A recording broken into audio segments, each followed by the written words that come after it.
Dynamic events refer to any event that occurs in a persistent area as a result of players interacting with and exploring the world.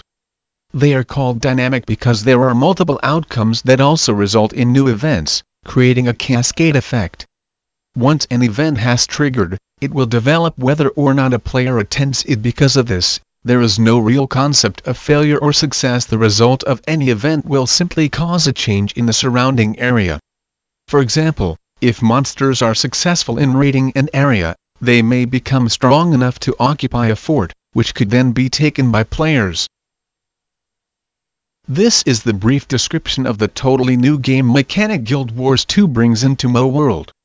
Although you should have heard about dynamic events by now, not many people really like to take a look deep within its finely crafted scripts and challenges and see if it can really impact the gameplay of the casual player or not.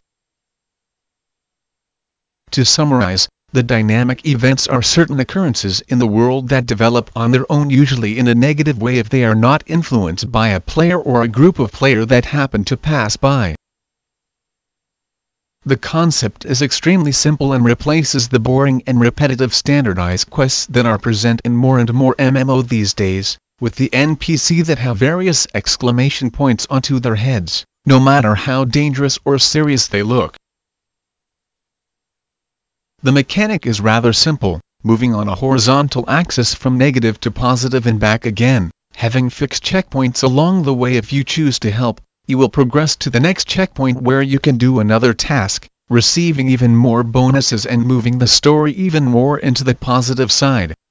If you fail to help, the dynamic event will move further down the negative axis, to another mini-event, and you will have to work even harder to make an impact and help the people or the area in need. It's a continuous back and forth motion between these checkpoints, among which only the positive ones give good rewards and only if you reach them. If not, you will have to clear the negative ones to reach the positive state of the dynamic event. What is great about them is that it makes you feel like you're a part of the world and the actions around you influence everything, even you. If you fail at an event and it reaches the most negative checkpoint, you could see that bridge you had to protect collapsed at your feet and your home route blocked, until a new dynamic event occurs where you have to reconstruct it and at the same time protect the workers from furious bears. The dynamic events make you feel like you have something to say in the world you're playing, the surrounding areas reflecting the actions or non-actions of you and your peer gamers. What Guild Wars 2 breaks from the usual MMO standards and creates the both-way link between the character and the world, by now being just a one-way street where only the world could influence the character and not vice versa. Click link below to find out more about Zhaitan guides.